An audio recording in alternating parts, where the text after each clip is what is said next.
শুধু ছোট ছোট করে ভিডিও নিয়ে কেকটা বানিয়েছি, তাতেই 30 মিনিটের একটা ভিডিও ছিল, সেটাকে এডিট করে 4 মিনিটে নিয়ে এসেছি।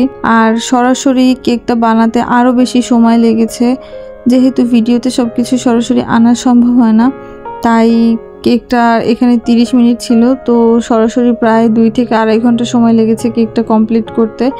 আর এছাড়া কোটিং করা আর অন্য সব কিছু, তো বেকিং করা, অন্য সব লেয়ারিং ওই সব ক্ষেত্রগুলো বাদই দিলাম। তো কেকটা খুবই সিম্পলের মধ্যে সুন্দর একটা কেক ছিল, 4 পাউন্ডের মধ্যে। এটা আমার ভার্সিটির একজন ভাই অর্ডার করেছিলেন। এই কেকটার ভিডিও আরও বেশ কিছুদিন পরে দেওয়ার ইচ্ছা ছিল, যে অন্যান্য আরও বেশ কিছু ভিডিও জমে আছে, সেইগুলো আপলোড দেওয়ার পরে এটা দেবো। কিন্তু ভাইয়া আমাকে বললেন হঠাৎ করে যে আমি আগেও একটা কেক নিছি, তুমি ওইটার ভিডিও আপলোড করো নাই, তো এইটার ভিডিও তো করো নাই, তাইলে হচ্ছে এইটার ভিডিও কি আপলোড দিবা না?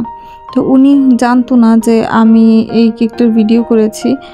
আর সত্যি কথা বলতে এই কেকের অর্ডারটা নিয়ে আমি খুব বেশি একটা সিরিয়াস ছিলাম না, কারণ যেহেতু ভাই আমাদের ভার্সিটির সিনিয়র, আর হচ্ছে অনেক সময় মজা করে কথা বলে, বা হচ্ছে যেহেতু আমি বেকিং করি, অনেকেই মজার ছলে বলে কেক অর্ডার করব বা হচ্ছে কেক নিব আনে বা এরকম একটা কেক বানিও। তো আমি সবসময় সিরিয়াসভাবে নেই না, কারণ যদি মজা করে বলে আর সিরিয়াসভাবে আমি নিয়ে নেই, তখন বানিয়ে ফেললে একটা অকওয়ার্ড সিচুয়েশন হয়ে যাবে। এজন্য পরবর্তীতে দেখি যে ভাইয়া আসলেই সিরিয়াস, সত্যি সত্যি কেকটা অর্ডার করেছেন। তার মধ্যেও হচ্ছে আমি গতকাল রাত অবধি একটু সন্দিহান ছিলাম, যদিও কেক আমি বানিয়ে ফেলেছিলাম সন্ধ্যায়, যেহেতু আজকে সকালে নেবে আর আজকে সকালে আমার পরীক্ষাও ছিল।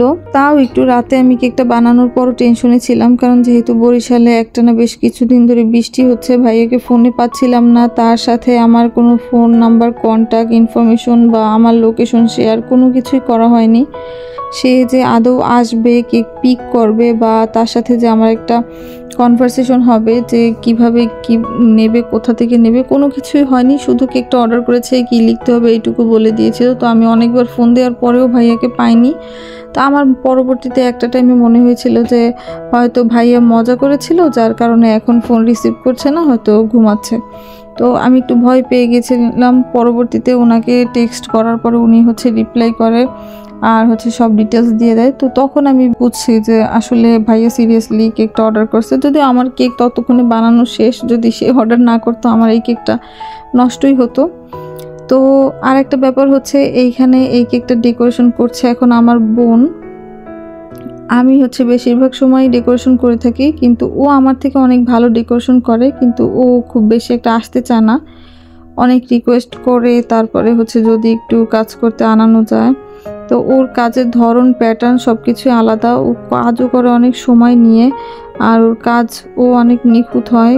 আমার কেকগুলো খুব বেশি এতটা নিখুঁত হয় না, আপনারা হয়তো ফুল পিকচার দেখলেই বুঝতে পারবেন। তো এই হচ্ছে কেকটার প্রায় 80% হয়ে গেছে। এইখানে কিন্তু 2টা নজল দিয়ে 2ভাবে রোজগুলো করা হয়েছে। আর প্রথম যে রোজগুলো করা হয়েছে এইগুলো কিন্তু আমরা যে রেগুলার রোজ করি সেরকম না, যেমন হচ্ছে এখনের রোজের প্যাটার্ন আর হচ্ছে প্রথমের যে রোজগুলো সবগুলো সেম না। আর একটা ব্যাপার হচ্ছে, এখানে যে ফুড কালার ইউজ করা হয়েছে এইগুলো হচ্ছে যদি এতটা ডার্ক কালার ইউজ করেন, ক্যামেরাতে অনেকটা ভাইব্রেন্ট লাগছে, কিন্তু সরাসরি আরও বেশি ডার্ক কালার ছিল। এখানে লিফের কালারটা, ফ্লাওয়ার কালারটা, এমনকি ইয়েলো কালারটা সব কিছু অনেক বেশি ডার্কভাবে ইউজ করা হয়েছে, যার কারণে ক্রিমটা একটু তিতা লাগতে পারে। যদি একটু ক্রিমের টেস্ট নিয়ে সমস্যা মনে হয়, তাহলে এই কালারগুলো বা ডার্ক কালারগুলো একটু ইগনোর করে লাইট কালারগুলো দিয়ে যদি কেকগুলো অর্ডার করেন, তাহলে হচ্ছে টেস্ট তুলনামূলক অনেক ভালো লাগবে। আর একটু সময় নিয়ে অর্ডার করলে, থিমগুলো যদি আমরা আস্তে ধীরে করতে পারি, তাহলেও হচ্ছে কেকগুলো অনেক সুন্দর হয় আর নিখুঁত হয়। আশা করি ভাইয়ার ভালো লাগবে, ভাইয়া টেস্ট জানাবেন।